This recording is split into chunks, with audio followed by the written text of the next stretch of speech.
guca bugufi n'ugutahura ko ataco ushoboye wenyene. Ivyo ushoboye vyose Imana ibigushoboza. Ivyo vyose ufise warabihawe. Nta yindi nzira yo kuronka ivyo bintu mu nzira nziza bigana impact y'Imana kandi bikagira igihe kirekire atari ubushobozi bwo guca bugufi. Nushira kwizera mu kwisonzesha, nushira kwizera amasengesho, ahubwo ushira kwizera mu gutabara. Guca bugufi suba ngo ntacumaze oya. Sukuvuga ngo nguri faible ariko nuko atahuye aho ubushobozi buva. Ikintu cyose cyanse mu buzima bwawe uvuga uti si jewe ariko ni Yesu. Abicisha bugufi Imana irabagwanirira, ntibagwanya, irabagwanirira. Haleluya, haleluya. Ngasabe badushire ko hiyo adusomere muri Thessalonica ba mbere 2:18. 1 Thessaloniciens 2 verset 18. Kuko twagomba kuza iwanyu mbere jewe Paulo kubigomba si rimwe. Ni muri kahise twagomba kuza iwanyu mbere jewe Paulo kubigomba si rimwe ni kabiri kose. Satani akatubuza. Inde yabujije kuza kabiri kose. Satani yambujije kuza nga naragerageje kuza namaze gufata n'itike nakasi n'itike Satani arambuza baranteye mu mubiri. Chris nawe arateka arasubira arambuza. Ya gatatu ntiyashoboye kumbuza. Haleluya. Ni vyiza ko mutahura yuko nimba umuntu nka Paulo yanditse nka 3/4 y'ibitabo dusoma ngaha muri Bibiliya, nabo bari kumwe buzuye impwemu yera, buzuye ubushobozi, Satani akababuza, nawe yo kubuza. Anishimwe. Ariko iyo yananiwe kukubuza ukwiye gushima. Haleluya. Akazi kiwe no kwica, konona, gutikiza. Nimba utaratikira ukiri muzima umutima wawe ugitera, uvuga yuko yarateye biranka, yarakuje kubaho biranka, yarashatse kuba impumyi biranka, yarashatse kupfa biranka, yarashatse kubura ibintu byose biranka. Nimba uri kwikura tambuka ku maguru yawe, suko yakuretse ngo ntacyo tambuka, oya, yagerageje kukubuza, yakoresheje ubushobozi bwose kugira ntubikore. Haleluya. Iyo wanye umuntu afashe mikro akavuga ubutumwa agaheza abantu bagabohoka, Imana ishobora. Nimuzi intambara abakozi b'Imana bagenderamwo cyangwa abana b'Imana. Igihe bava muri Egiputa, Farawo yabakurikiye, yabare kubigambira ko la pression y'Imana, era nabakurikiye mu nyuma. Rero nishimwe.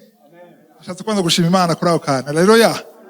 Reka tuje mu jambo ry'uno munsi, ari ibintu nka bibiri bitatu nshaka kubaza. Ni bande bashaka kuduzwa promotion? Mwese cyese mbona amaboko yose yusufa ngo twese. Ni bande bashaka icyo bita faveur? Faveur ni iki mu Kirundi? Ibakwe? Ni bande bashaka ubushobozi? 95%. Atabishaka naco. Nimuteza kubishaka. Ubwiki. Ukora icyo Imana ishaka ukora. Ari ubushobozi bwo konona, sivyo? Nande bashaka kugira impact muri societe babamwo.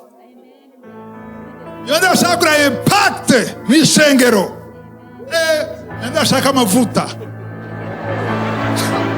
Hapana mesa. Hapana vaseline. Onction ya mpwemu yera.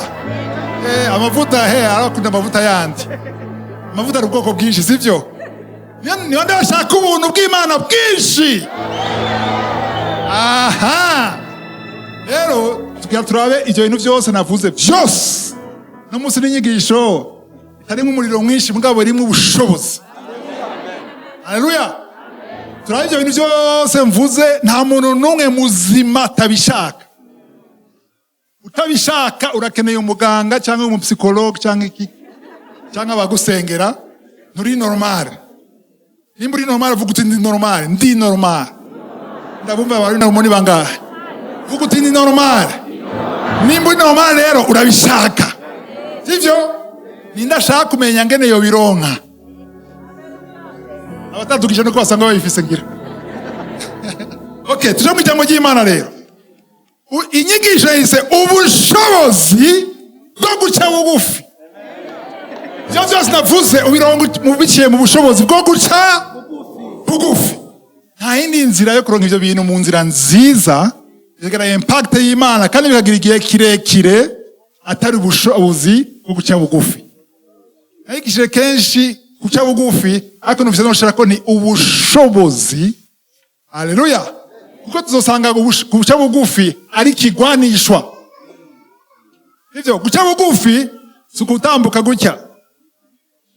Karibu. Usiko guca bugufi. Guca bugufi zo ngo je naco maze ndumusiba. Kosiko guca bugufi. Zona gutahura cyo guca bugufi. Guca bugufi nugutahura ko atacushoboye wenyene. Ivyo ushoboye vyose Imana ibigushoboza. Nikome kuri ico. Nta numwe atavuga ngo amen kuri ico kuko twese turavyemera ariko si twese tubigendera ivyo mvuze. Avyumvise navuze? Guca bugufi nukwemezwa muri wewe icyo ushoboye cyose no gutambuka kuduga escalier ngaha n'ubuntu bw'Imana. Wari ushaka gufungura ugatamira n'ubuntu bw'Imana. Wari ushaka gukanura ushaka guhema. Haleluya. Ushaka kumva ibyo ko navuga n'ubuntu bw'Imana. Anishimwe. Hari ibintu byinshi usanga wararonse warakoreye. Harimo inkomezi zawe, harimo talent yawe, ingabire yawe, ariko ubushobozi buke bugufi nugutara ko ivyo vyose ufise. Anishimwe.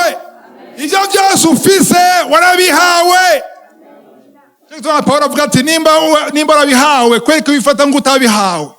Ati niki ufise? Bikorera kanecu umurongo w'indwi 1 Corinthiens 4:7 niki ufise utahawe. Katurabera amajambo akomeye ngaha muri Yohana 3 Jean 3 verset 28.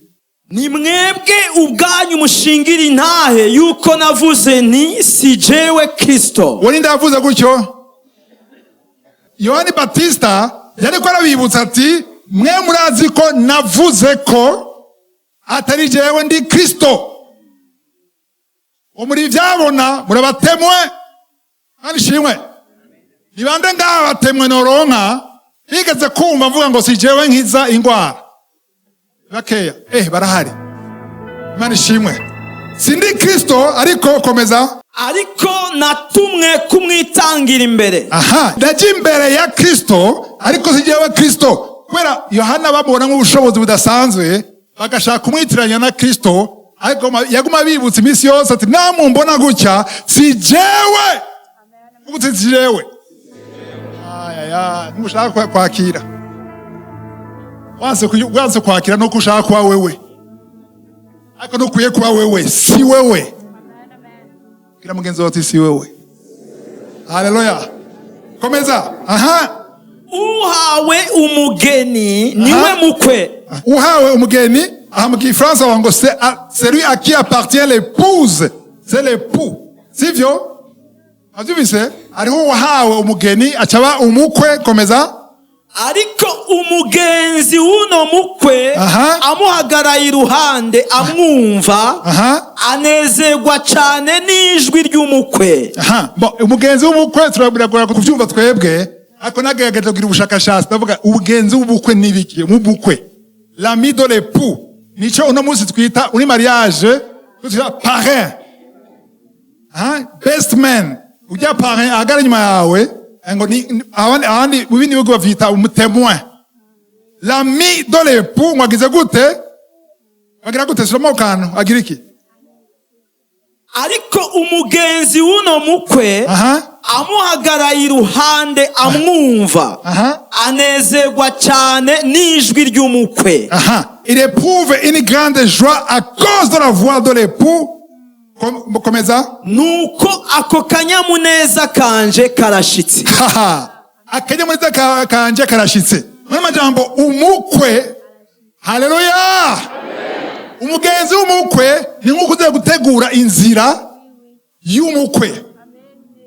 Aje gutegura inzira ibiza kuba vyose nk'umuntu nka chef wa protocole yaje gutegura ngaha ari umuntu akomeye mutegetsi umukuru w'igihugu aje muri iyo ntebe ugakura ko neza ukarako kwikomeye gutabivunika ivyo ugashema inguvu n'ivyuya kugira intebe imere neza tapi imere neza amashurwe kona ko vyose ari vyiza urindire ko uganye kuhicara aza niyaza kuhicara ukabona araryohewe akora ari muri confort acavuga ngo mission accomplie. Mfisakazi kumugenzi w'umukwe. Umugenzi w'umukwe ngaho no munsi ni umukozi w'Imana. Aje n'umugenzi w'umukwe. Mfise mission kubona muronse ico umukwe ashaka kubabwira. Imana ishimwe. Na wewe urashobora kuba umugenzi w'umukwe igiye kurokora ubugombe bw'Imana ubushake bw'Imana. Rero ikibazo nuko iyo umuntu afise ubwibone ashaka kuba umukwe. Iyo ufise ubwibone ushaka kuba umukwe ushaka ko uronka ivyagenewe umukwe. Hano majambo ushaka kwiba ivyagenewe Yesu. Uri ambassadeur. Uraserukira Yesu. Imana ishimwe. Rero iki cya Yohani Batista nasomye nayigishije cyane kuri uno murongo mugabo ikintu cy'umugenzi wa mumukwe simbwa gitahura. Komeza urangize umurongo 30. Ujya akwiye gukuzwa. Nanje ngigwe muto. Gasubiramo. Urya akwiye gukuzwa. Akwiye kugira gute? Gukuzwa. Rero nagize ikibazo kenshi bambwira ngo Yesu akuzwe. Uzwe gute? Giteka? None akuzwe gute? Ndakabaye akabebe. Ariko mu Gifaransa bavuga ngo kiri croisse nasanze atari gukura mu myaka. Muri umurongo. Sugira ngo Yesu akuzwe mu myaka. Oya, Yesu ashigwe hejuru. Kuko adashizwe hejuru umviriza ngo nashigwe hejuru ifo ategerezwa akwiye apana akwiye gusa ategerezwa gushigwa hejuru kugira ashigwe hejuru hasabwa iki? Asabwa yuko wewe kugira Yesu ashigwe hejuru mu buzima bwawe bisaba kugira gute? Kumanuka, diminue kuva gute? Sukuna magucyo gusa muri mu bwenge bwawe ugatahura ko atavyushoboye wenyene. Umwanya uvuze ko atavyushoboye wenyene, wataye ko atavyushoboye wenyene, aho igihe cyose ukuri yumvira gutyo, ukuri atekereza gutyo, ko atavyushoboye. Utoshaka kwinjira hajya, utoshaka kuvuga ubutumwa, utoshaka kuririmba, utoshaka kurongora, niwashaka kuronka umwana, niwashaka gutera imbere, niwashaka kumenya mu ishure, niwashaka gukizwa. Nara kimwe woshobora gushikako. Haleluya. Iyo uri kuri yumvira gutyo gusa ibyo vyumviro biriko birakumanura. Urakeneye ivyumviro bitumanura. Haleluya. Abantu benshi bashaka ivyumviro bimanura, bashaka ivyumviro bigira gute? Isi ikubwira ngo ifo kuyafirma. Ifo kuba umugabo akanyaregabo ihagarareko. Niko isi ikubwira. Ariko ijambo ry'Imana ubwami bw'Imana bwira ngo nupfe. Mfenonse amene zitatu gusa. Biya just kwavuze elevation, faveur, ubuntu, amavuta, vyose bisaba yuko ubanza kugira gute? Kumanuka. Diminue vuti kumanuka. Bisaba kumanuka kugira duge. Nasanze bimeze nka pedal. Haro pedal imwe kugira duge. Nishobora kuduga zose ikinga. Imwe duze, indi namanuka. Imwe imanutse. Rero wewe uri imwe yini ni Yesu. Itamwo niba ushaka kuduga mwese dushaka kuduga twese ntibishoboka. Kugira Yesu aduge banza umanuke. Kumanuka z'amajambo uvuga. Nabwira ikintu kimwe abantu benshi bavuga amajambo yo guca bugufi ntibaciye bugufi. Basubwenge barazi kuvuga. Barazi kugira bemerwe muri societe bari guca bugufi. yasi jewe aya ni Imana reka kumpema oya umutima suramuvugesha mwene mutamasha mutima Yesu niyumviriza ibyo uvuga n'akanwa kawe araba ibyo uvuga mu mutima wawe araba ngene wifata wavuze ubutumwa waririmbye none abantu bahezagiwe wumvise gute vuga twumve avuga gute kanje mu commentaire bako bavuga iki kuja mu commentaire si bibi mbwa ugiye kurondera ivyo bava kuri Yesu canke wewe ugiye kuraba ko bakwemera canke batakwemera kenshi uzosanga ni gake cyane wiyumvira icyo bava kuri Yesu kandi cyo murazi ko rukuri urabizi biraba abakozi b'Imana gusa umukristo wese urambara uko ushoboye kugira ngo impressione abantu bakuraba ngene wambaye sivyo niba keno waza ngo baduze amaboko navyo basaba sivyo niba keno novuga nti muduze amaboko abantu bambara neza bagasohoka bavuga ati Yesu no muzi ntabwo icubahiro nababwiye muduze amaboko arabazi ni bangahe bashobora kuvuga ati ndashaka nibambona Yesu uze guhabwa icubahiro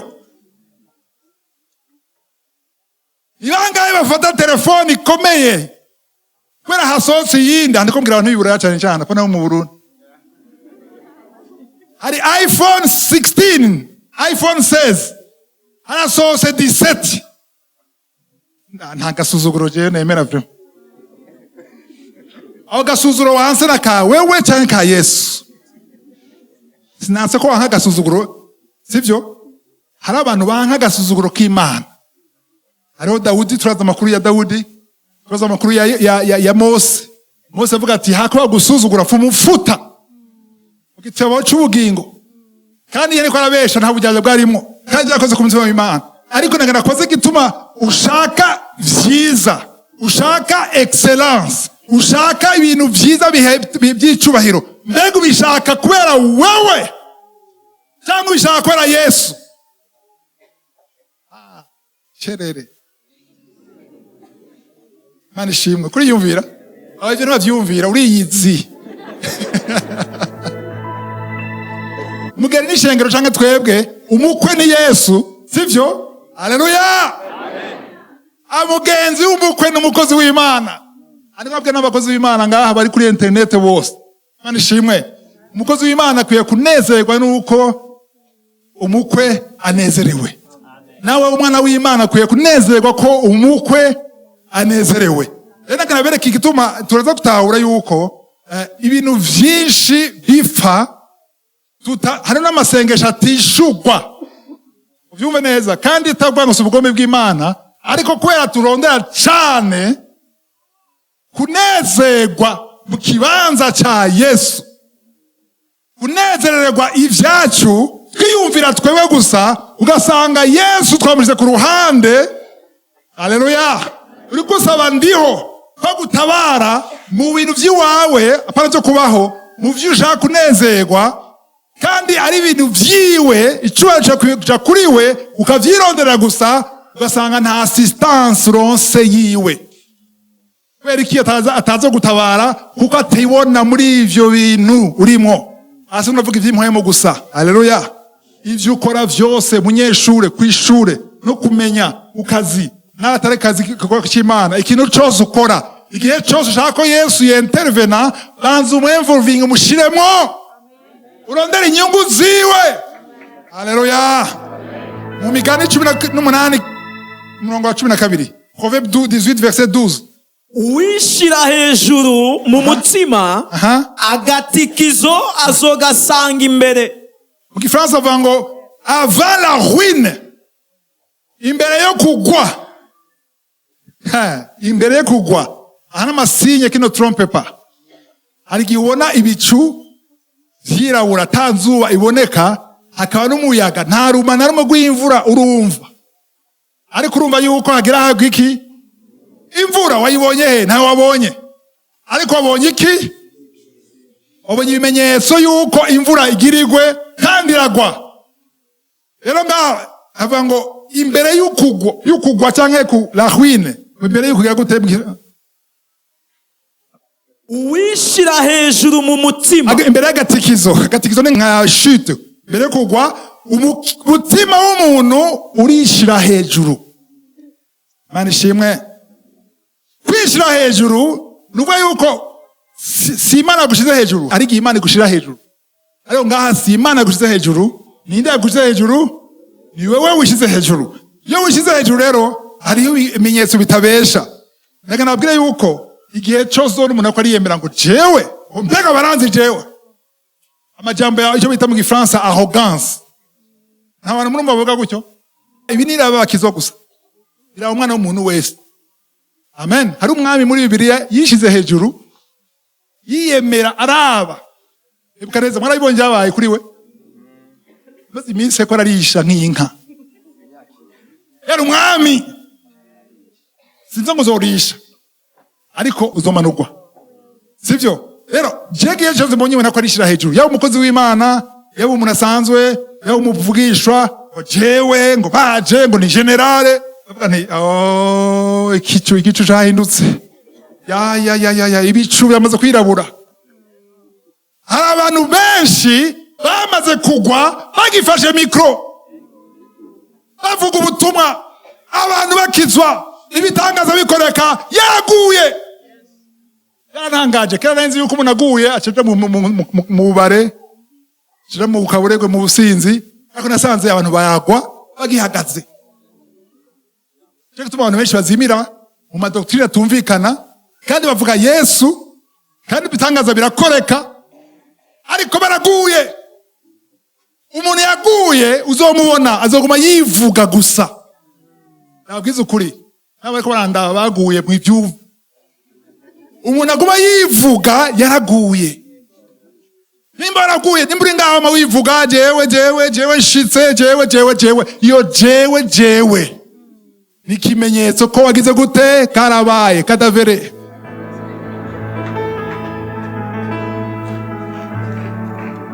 Utaguye arakomye amashi. Komeza ko amashi mwaraguye none. Ubiriza iyo ushaka hari abantu baguye bigaragara.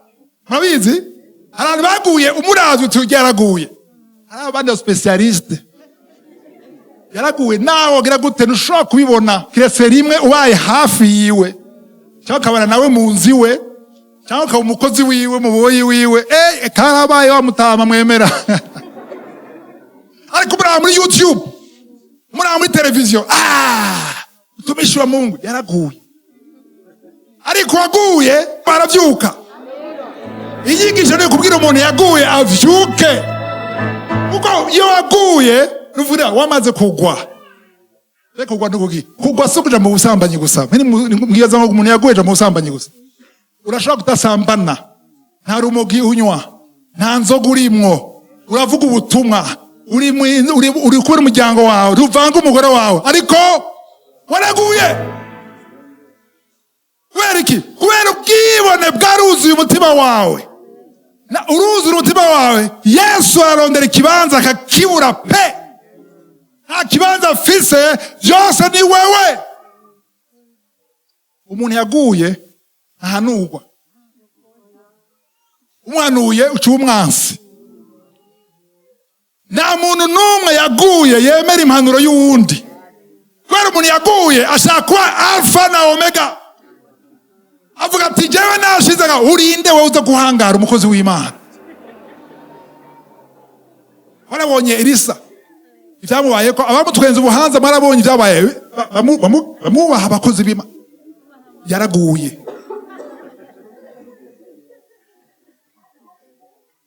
Aroni na Maria nakubiswe iki? Warabonye imibembe, burashaka imibembe spirituelle. Zo menace nzi abantu baguye. Ivuga ndazi ko bisura kuzonkwegera. Abantu batera ubwoba ngo ntunyubashe. Biriza nimba wubashwe kwe kwinda gutera ubwoba ngo nimunyubahe. Biriza Imana yakuzamuye abashaka baragutuka mugabo ugumuzamuka. Urashaka kumara umviriza byamaze imyaka 8 nukwango ni sataniste. Oyi mazi binati uko ivuga hugo mego ni jeke.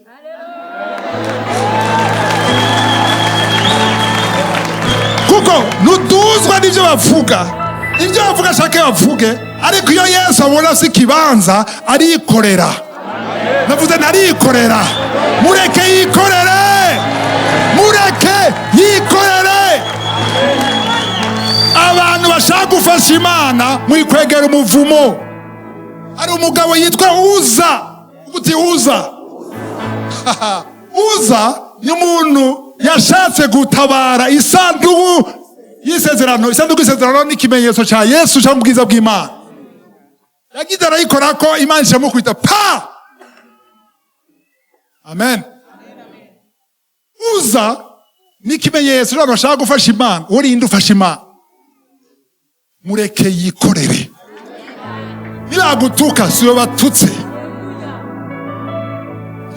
Nagiye kugira interview muri BBC bambaza ngo niwe murongo ukunda.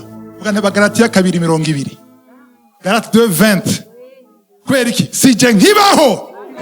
Ni Kristo abaho, nabambaye na Kristo. Nabwire uwo murongo nawo ugendera. Nabwize ukuri. Galatiya 2:20 mwa ugendera. Mukawizera. Mukavyemezwa ko mutakibaho. Uzogutumbera, uzogutuka, uzoguhezagira. Nafize na affaire na wewe uko dukibaho. Icyo gituma utakibaho bahagutuka, Yesu akabareka. Ntuje kubareka ngo he Yesu heraba. Waregera iki? Wowe uracabaho cyangwa warapfuye? Nukereye kuja kuvuga ngo uya muntu ariko aramvuma, ariko ayubahuka umukozi w'Imana muhushure. Si wowe udesida ko muhushura cyangwa atamuhushura. Nukazohushurwa ngo mbwa si wowe ntibikuraba ivyo. Aha, kuko ntabwo muri kuracungana ko yahushuwe hamunezerwe, isigura ko utarapfa muri kamere.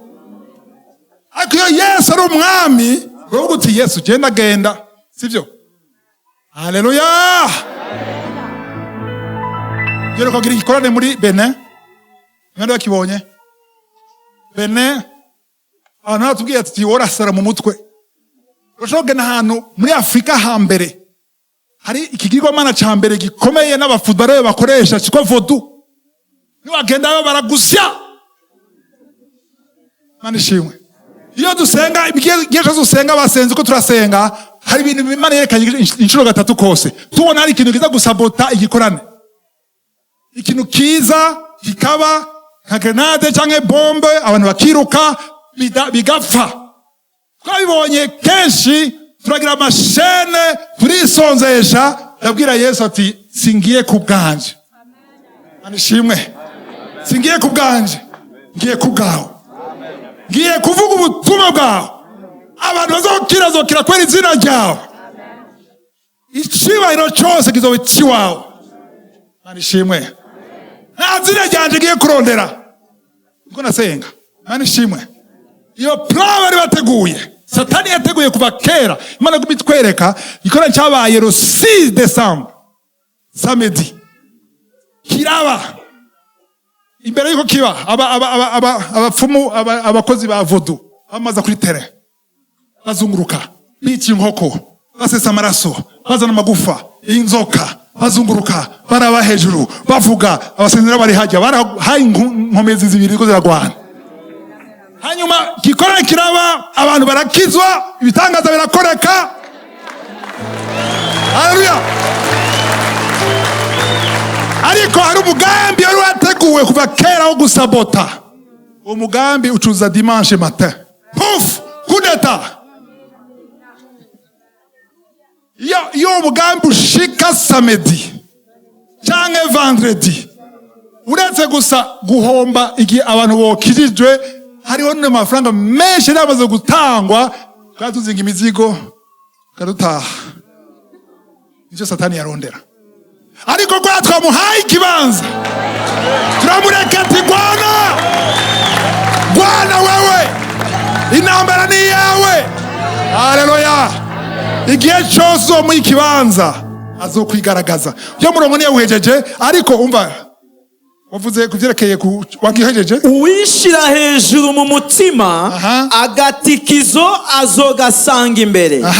kandi ukwicisha bugufi Aha. kuzosanga imbere icubahiro. L'humilité précède la gloire.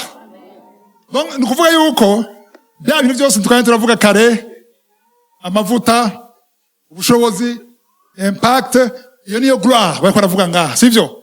Iyo gloire rero cyangwa ubwiza imbere yuko buza hakenewe guca bugufi. Kubera iki? Guca bugufi ni kibanza uhaye nyene kuri bitangaza, nyene kubohora, nyene kugushira hejuru, nyene kugucira inzira. Akeneye ikibanza mu buzima bwawe.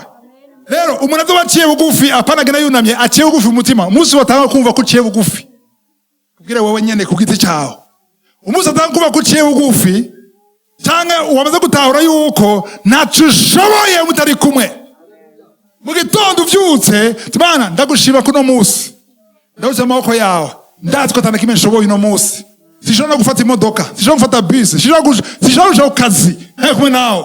Ibidakuba vyose ndazi amaboko yawe, kandi ashima ko ari wowe uza kunganza uno munsi. Ibiza kuba vyose ibipfa bipfe, kuri vyose njama bikunda aho ibipfa, kandi ari Imana ivyishe. Urumva itari vyawe bipfe, ivyawe bikunde. Nimba wama wiyumvira gutyo misi yose, umenye ko urakira inzira la gloire. Amen. La gloire cyangwa gushirwa hejuru si kopi, so kwigana. Kwa nakango naririmba nawe uririmbe nkawe, ugire style nkawe. Nakango kavuga utuba kuri WhatsApp nawe ucugira group ya WhatsApp nawe utango kuvuga nkawe, suko nakagira gutya ugashaka kwiga. Umwana wabwira yitwa Uza. Amen. Uza yapfuye kandi bafashe insanduku y'isezerano yari ifite Abafilisitiya, baza kuyifata. Abafilisitiya bayitwara, bayitwara nk'uko ubabone ibintu. Bafata isanduku, bafata indogo charne iki mukogote mushasha, bashafata isanduku bayishirako, bizana umuvumo kubera siyo mugambi w'Imana. Iyo ni kopi y'isi. Ariko Imana ashaka ko batwara isanduku ku bitugu by'abaherezi. Rero ugiye kwigana umuntu nguronka amavuta yiwe, ntuzoronka amavuta y'Imana. Urashaka kuronka amamesa muga ntuzoronka amavuta y'Imana. Amavuta y'Imana ntibayigana, amavuta y'Imana ntibayarondera. Amavuta y'Imana uramanuka, ikazana amavuta ajanye n'umuhamagaro wawe, apana wanaka. Bonke nakene kumera nka bonke. Oya nukene kumera nka bonke, kene kumera nka wewe. Uko Yesu ashaka kumera ni kuzomera. Imana ishimwe. Aho murongo wundi turabe twigira akarero kuri Yesu. Ni gute Yesu akoze ibitangaza? Tuvuga ngo ko yayi umwana w'Imana, sivyo? Ivyo ntibikwiye kuvuga ngo yakoze umwana w'Imana. Hari ikintu Yesu yakoze. Nimba ari umuntu ukwiye kwigana ni Yesu. Abantu bose ukwiye kwigana Yesu. Umurongo wa 5, Abafilipi 2:5. Mugire mwa mutima muri mwebwe wari muri Kristo Yesu. Ubise ayez en vous des sentiments, umutima, ivyiyumviro vya Yesu. Wigane Yesu imisi yose mu gitondo. Wiyumvira uti ngaha Yesu yokora iki? Komeza. Uwo naho yarasanganywe ishusho y'Imana. Ubise ngene yavuze, il existait en forme de Dieu. Yesu yari umwana w'Imana kandi yari Imana. Ukuti yari Imana.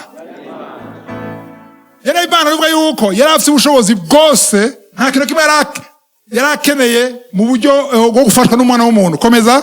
Ntiyiyumviriye yuko kuringanira n'Imana ari ikintu cyo kumirako. Akantu kasubiremo bio. Ntiyiyumviriye yuko kuringanira n'Imana ari ikintu cyo kumirako. Ubise kungana n'Imana ari ikintu cyo kumirako. Ngana majambo, kungana n'Imana ni ikintu yari asanzwe afise. Biriza, mwe worondera ikintu ndafise, o yaragifise. Yaragifise ni nk'umugenerali, fata ibintu byo gisirikare. Umugenerali n'umukaporari, sivyo? Umugenerali akavuga ati, "Kaporari, oui mon général." Tugende mu wawe dusangire ku meza. No general, woza mu nzi wanje ukaza tugasangira ku meza. Ndi general mugabo sishaka kuvyumirako. Ndemeye kwanuka kuri niveau ya caporal. Ninde imanuye, niwe yimanuye. Amapete yakuma yambaye niyaza kuri iyo meza ya kaporari mugasangira ntaca acika kaporari aguma kwicisha bugufi. Imana ishobora kuba yakudugije kuri gradini ariko ntuvyumireko, ntuvyibohereko. avuga ngo na point regarder comme une point arrachée, ni ikintu cyo kugenderako, kuvyimbirako.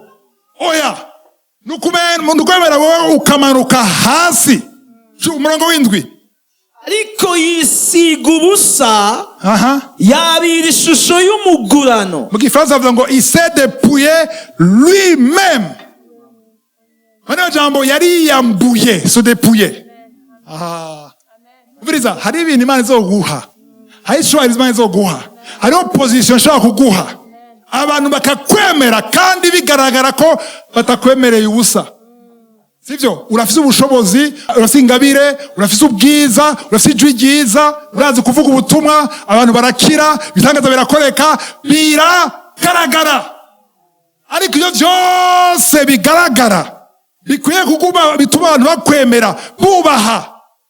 Nabwiye ko abantu duhura bagafukama mu aeroport, bagashira amavi hasi ngashaka bakwega. Kubera iki bakwemera kubi kwejo babona kuri wewe. Ibyo byose ubona kuri wewe vyiyambure. Utavyiyambuye ntazokiri Yesu abikora. Yesu azoba agiye rero ukabandanya. Hari abantu benshi bafite ingabire zitagikoreshwa n'Imana, zikoreshwa na Satani. Kubera Yesu yahavuye, Satani yece yinjira, baravugisha bimwe n'ivyo, ibi n'ibinyoma, baravangiwe. Kubera iki?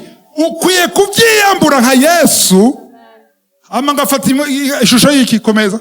Afata ishusho y'umugurano. Yabira ishusho y'umugurano acika usa n'abantu. Uvise? Yaracitse. Ayant paru comme un simple homme. Yesu yabaye comme, yabaye nkawe nanje. Wenda ukeneye kumera nkanje, umeze nkanje, tumeze kumwe. Yesu yaracitse icyo atarari. Aremera kuva hariya aza ngaha. Wewe nawe usanga uri ngaha byari byoroshe kuguma ngaha. Hariya urondera yiki?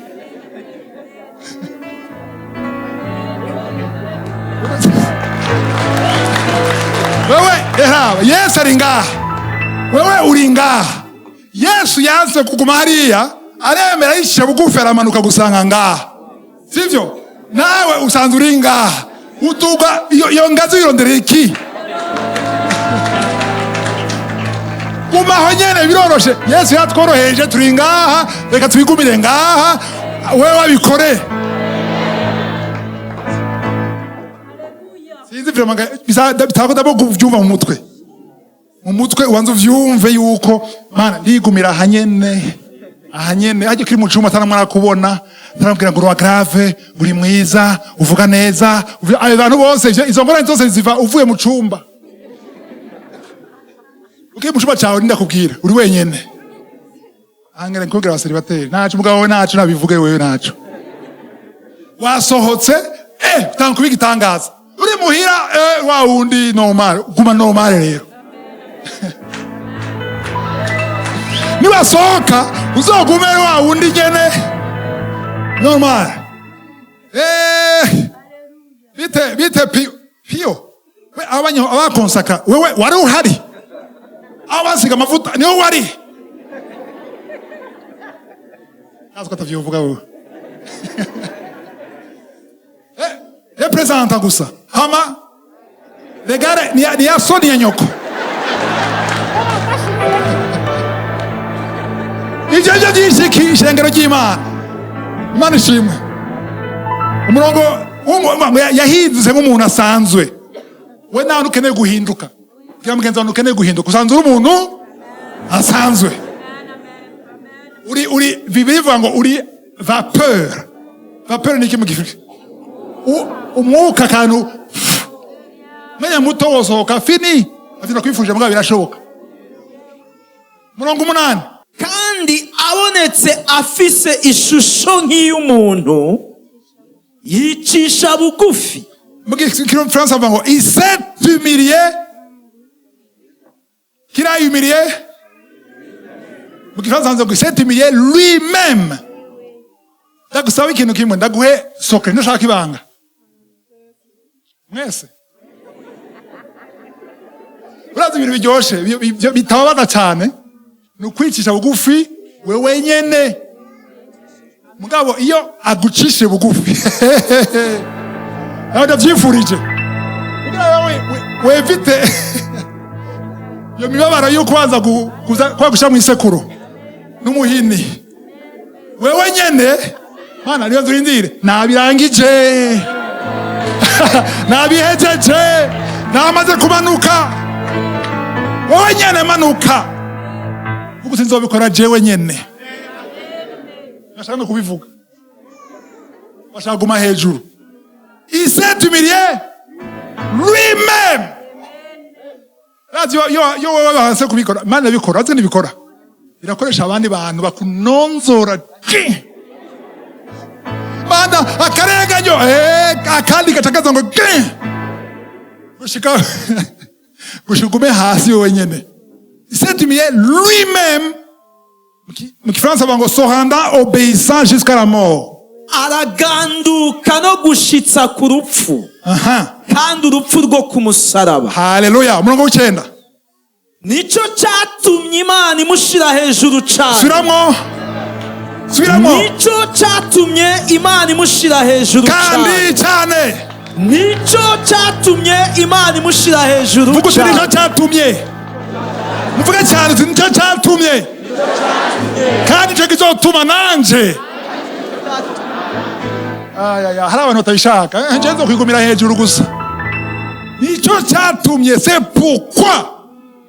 Igituma Yesu yashizwe hejuru, sukwera yavuye mu ijuru mwana w'Imana. Oya, nikwera wenyene yiyambuye, ari imanura. Araganduka. Imana imushira hejuru, komeza. Nico cyatumye Imana imushira hejuru cyane. Ikamuha ryazina rirengeye ayandi mazina yose. Ryazina rirengeye ayandi mazina yose yarironse kubera yaciye nawe ni waca bugufi. Hazoba distinction n'abari iruhande yawe. Sija kubwira ngo cakira. Hazo gucakira ubwaye. Buye weshi. Ni ubeshi. Ngo cakira. Ngo vyiyumvire, vyature, vyemere, bicakire. Bireme.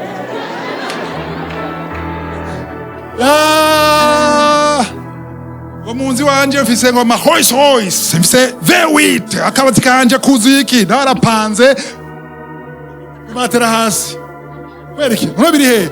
Ukwizera. Ndabifise. Siko ubutumwa Yesu atubwiye, tuvuge ubutumwa bw'agakiza. Imana ishimwe. Ivyo kubererwa neza ni inyongera. Haleluya. Abantu bigishe gucakira no kurema, bigishe guca bugufi, bizobakurikira. Haleluya. Bizobakurikira. Message yuko utaza kuba milliardaire prosperité ni ibinyoma. Kwera iki? Kwera abigishwa les apôtres ni baraba millionnaire. Ntanzu wari bafise. Paulo ntanzu nimwe yarigeze ronka. Paulo ntanzu yarafise. Yapfuye panze. Yapfuye no muri prison. Yapfuye afunzwe ahubwo. Rumva, yagenda ahantu bakamuhindaro, akava ngaho bakamuhindaro, agerege akacisha amahema, kandi rero tubwire ubutumwa bwiza, umutegerezwa kuba ngo milliardaire. Byanditse he? Ni binyoma, ni distraction. Kubera Satani ashaka kudukundisha isi. Amen.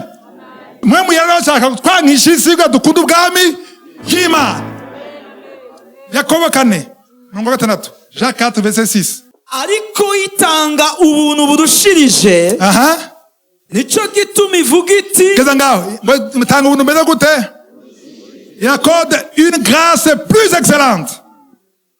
Une grâce plus excellente bisigura ngo ubuntu bwinshi cyane. Kwe kavuze gutya.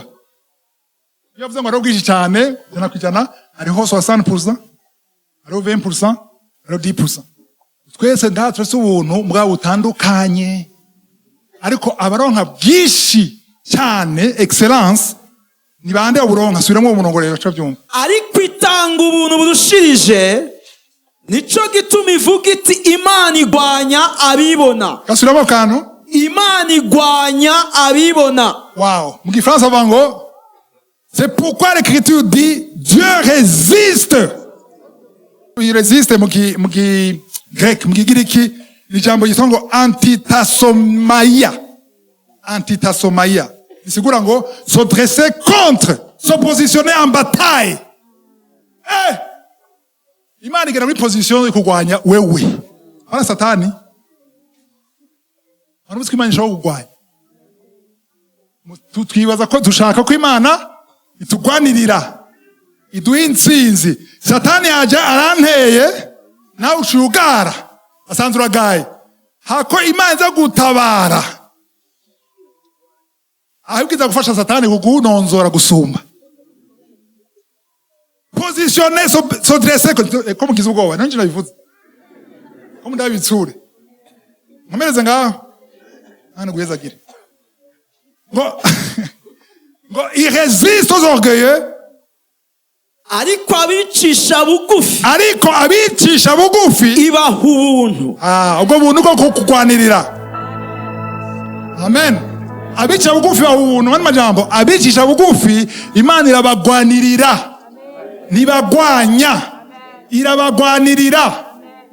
Nimba ushaka kwigwanirira vuga uti amen. Kuko igihe cyose ushaka kwiyemera ngo ndamwereka arambona. Uzomvuga n'abana nabo bazomvuga.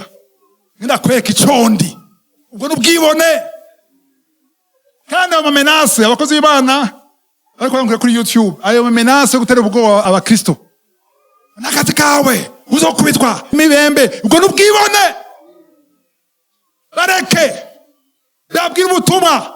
Bahanura neza. Bagaragariza urukundo. Imana ishimwe. Rongo windwi. Nuko mugamburukira Imana. Soumettez-vous donc à Dieu. Ariko mugwanye wa mugwanizi. Et résistez au diable. Nawe azobahunga. Aha, umurongo witwe rero tusubiremo neza. Nuko mugamburukira Imana kuvuga kugamburukira Imana, suvuga ngo obeye gusa ni soumettez-vous. We uje musi wemera ko atashoboye, wemera ko Imana igugwanira. Mwamuzi mbega nenge ntakavuze kandi nikenewe. Mwamuzi ko ari amasengesho menshi yuzuye ubwibone. Nigeze kwigisha inyigisho nise la foi orgueilleuse. Nikanguka nigeze kwigisha. La foi orgueilleuse. Ngo yuko urasukwizera mugano ukwizera kuzuye ubwibone. Ubona ko wewe abandi bose barabira hasi. Ushaka yuko abantu bakwemera. Nje gutuma abantu benshi babesha nibitangaza. Bagashaka gutrisha, bagashaka kubesha, bagashaka guha amafaranga abantu kugira babemere. Yerekana ko subwibone cyangwa urizera Imana kandi ukabona yuko uhora bishobora. Urashobora gusenga iminsi 3 wisonzesheje cyangwa uyirije, sivyo? Kandi vyiza birazana ubushobozi bw'Imana. Ariko nangera kubwira yuko birashobora kuzagira ubushobozi bw'Imana kwera nubwo wisonzesheje, nubwo wiyiriza, washize ukwizera muri uko kwisonzesha. Nushira kwizera mu kwisonzesha, nushira kwizera amasengesho, ahubwo ushira kwizera mu gutabara. Ushira kwizera mu uza kubohora. Urashaka gusenga ufukamye, amavi ari hasi, ariko mwijuru akabona uhagaze wagaye n'igifuwa. Kwera kuri yemera, ubona, wizera ngo jewe mvuze. Yumvuze amavugo jewe mvuze. Iyo nshitse ngo madayimoni yose ngo n'ubwibone. Kuko wamaze kubishira kuri iyo jambo jewe ihave. Mani shimwe. Haleluya. Umurongo ukurikira banzuheze waruheze wogeze he. Aha, ngore voilà, ngo uhishe bugufi ariko mugwanye. None mugwanya wamwanze mugwanye gute? Muguca bugufi. Gusenga ni vyiza iminsi yose ariko masengesho yonyine ntakwiye atawuca bugufi arimo. Iyo uciye bugufi birakurikirana ucugwanya umugwanizi ariyo Satani. Kandi iyo umugwanije uciye bugufi ntashaka guhagarara imbere yawe. acagira iki? Nashaka guhunga wuzuye ubwibone. Uzokemeya 24 azoguma gahe ngaho nyene. Ko nta bushobozi buhari. Ikigwanishwa kirikomeye adashobora kwihanganira iganisha cyitwa guca bugufi. Amen. Cyo tubagerageza Yesu nimbura umwana w'Imana bwira simba abamareka baze bwira ibuye kwera iki? Yesu yesha bikora yabagize ubwibone. We yumviye Satani hakumvira Imana. Ariko arananirwa murabibonye ko hageze ahantu byanse yaciye agira iki? Yaciye ahunga. Amen. Nimba ushaka kwahunga rero banzi wirekure uvuga atazishoboye ubibwira Imana mu masengesho. Uvyanture apana kuvyizera gusa uvyanture. Mana nacyo nshoboye ndagiye muri interview abagana muri interview. Ndagiye muri interview kandi sishaka guhusha umugambi wawe. Nashaka yuko atari byawe vyugare. Bone umuntu aciye bugufi. Mana ntumaramaze yo. Biratandukanye. Amen.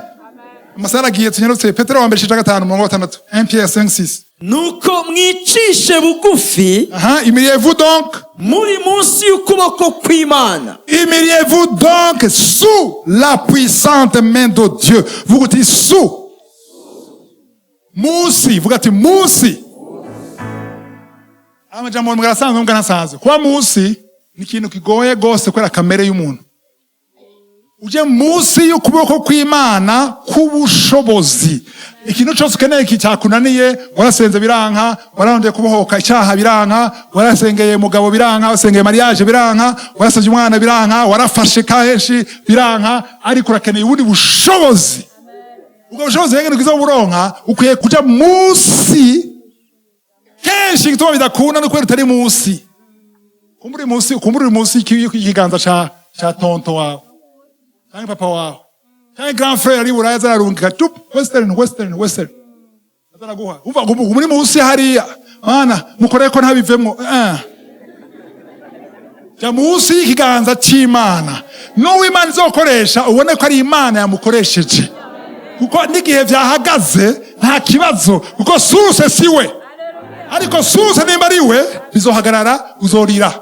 Usura mwibarabara usura kusaba indaro. Kandi wahora ufise ahantu uba kwera umuntu yagukunze ariko hageze igihe Satani amujamwo arakuvamwo yagukunda yace bihagarara. Ariko nimba uriya muntu ariko aragufasha nimba ari Imana yamubwiye ngo abikore naho yo bivamwo bakubeshera akabivamwo suse nihagarara igihe cyose zori musi igihe cyose zori musi y'ikiganza c'Imana c'ubushobozi. Provisionnement izoguma iboneka. Imana ishimwe. Ngo nuce musi ikanza c'Imana kugira ngo ibashire hejuru ryari giye kwene kuvuga iki? Indwi zibiri ukwezi kumwe.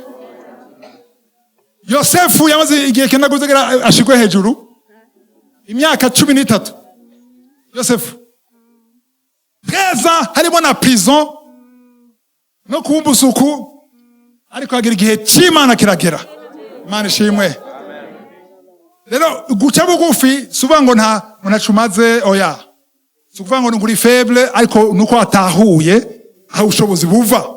Muri Yohana 15:5 Jean 15:5 bavuga ngo sans moi vous ne pouvez rien faire. Ngo mutamfise Yesu avuga mutamfise nta kintu na kimwe ntushobora gukora. Amen. Hari ikintu gikomeye cyangwa tuganira abikorino ba mbere ice cya 15 mu ngo 10 mu maverse ya mbere munda harimo n'ijya Galatiya 2:20 harimo n'uyu tugazusome no kuri WhatsApp urazo usanga hariho uwo murongo kuri WhatsApp yiwanje n'umurongo wanshoboje imyaka 10 yose namaze muri kanguka. Washoboje kuba ahondi aguma ndi lucide muracumva simboregwe na gloire arige gloire kucumera gutya ukaboregwa gasinda byashobora guma ndi normale n'uyu murongo abikorana ba mbere 15 murongo w'10 1 Corinthiens 15 verset 10. ariko ubuntu bw'Imana nibwo bwatumye mba uko ndi. Gasubiremo ako kantu. ariko ubuntu bw'Imana nibwo bwatumye mba uko ndi. Uyu Paulo yafise ubuntu gusumba abo bari kumwe bose n'abagendanye na Yesu. Paulo bagendanye na Yesu. Paulo yagiye gukizwa Yesu yasubiye mu ijuru. Ariko azafise grâce, ubuntu, ubushobozi, revelation, wishurirwa gusumba ba Petero n'aba Yohana bamukorako Yesu gutya bakaryama hamwe. Wenyene ari ubwira ashobora kuba gutya nivyizanye Imana yanje kumenya gute swishije bugufi. Ndababwira ikintu kimwe. Paulo swishije bugufi Imana yageze gute yaramufyonze. Kora vize ngaha sivyo? Imana yarungitse umarayika pana w'Imana. Imana yarungitse umarayika wa Satani gutera nde Paulo kugira ngo ace bugufi. Paulo abonye umarayika wa Satani cyo yakoze niki? Yaciye asenga nkuko twese tushaje usenga. Ariko arakemeya marayika avuye ku Mana wa Satani. Ndakubwiye yuko Imana ikurunkiye umarayika wo kugucisha bugufi. Shaka ukemeye uhamagaye ishengero ryose mukemeye, isi yose bakemeye, abapastori bose, abaprofete bose, abapotre bose, abungere bose mw'isi, abasenzi ba mbere uzi baze bisonzeshe ukwezi kose turagukemeye azaguma batwenga mu dayimoni. Murazi amazi wanungise mjeyo ukemeya warungise na Satani ego, ariko warungise n'Imana n'umukemeya kuko nahaca afise mission. Iyo mission yawe ni wayishikako azoshagenda, ariko kigaye n'ubwibone shaka ukemeye gute. Rero Paulo urazo makete yiwe aratandukanye. Hari amakete amwe amubona ko yemera nawe akavuga ati nabaye musazi bashije uko navuga nibiki akavyivugira nawe nyene, ariko kugira araba ngene yagiye arakura n'ibigerageza agiye aracamo hageze igihe arashika hasi. When arangije urugendo neza harageze ko ntaha araca bugufi. Aha rero yarageze aravuga ati ndi ico ndi kubw'ubuntu bw'Imana. Je suis ce que je suis par la grâce de Dieu. Bandanya komeza. kandi ubuntu bwayo nagiriwe ntibwabaye ubw'ubusa. Ubuntu bwayo nagiriwe ntibwabaye kwega tabaye ubw'ubusa, ariko natamye kurusha bose. nakoze gusumba bose, ariko si jewe yamara n'ubuntu bw'Imana. ko wihuta akantu kasi jewe nisiraho simbira ku bindi birabukiye bugutse si jewe ubanze urekure ukureko kuri accelerateur uri kuri usimba ikintu gikomeye cyane. Si jewe vuga si jewe zogira exercice mari nzwi yose mu gitondo uvuga ati Mana si jewe ntabari jewe sivyo ntabari jewe je nibo bari yosho urazo amaboko menshi urazo amaboko nibo urabona ntabari jewe mugabo abari wewe si jewe vuga uti si jewe nimba ushaka amajambo ahimbara ndiho aho karimwo aho kasi jewe si jewe yamara n'ubuntu bw'Imana bwari kumwe. Beko ikava mu bwari kumwe mu Kirundi kandi buri kumwe igihe yandika bwari kumwe nawe. Jewe hanze ngo mais la grâce de Dieu qui est ibwari buracari igihe cyose ni muzima ukwiye gumana nanje. Haleluya. Rero nimba ushaka kumenya ibitangaza byose byama biba ukwiye kumenya isi jewe. Icyo gituma imbere ko bikorane manza bwira abantu ni manza mumva ikintu kimwe muri zero bwira bakize si jewe Yesu agira bakize. Nimba biza ko ari Yesu izishira amaso kuri Yesu. Ikintu cyose cyanse mu buzima bwawe uvuga uti si jewe ariko ni Yesu. Niwamara kuvuga ko si wewe mu mutima wawe uvyize dakekeranya ubuzima bwawe utegezwa guhinduka kandi uzoshigwa hejuru mu gihe gikwiye. Ndiho abaho umugisha. Amen.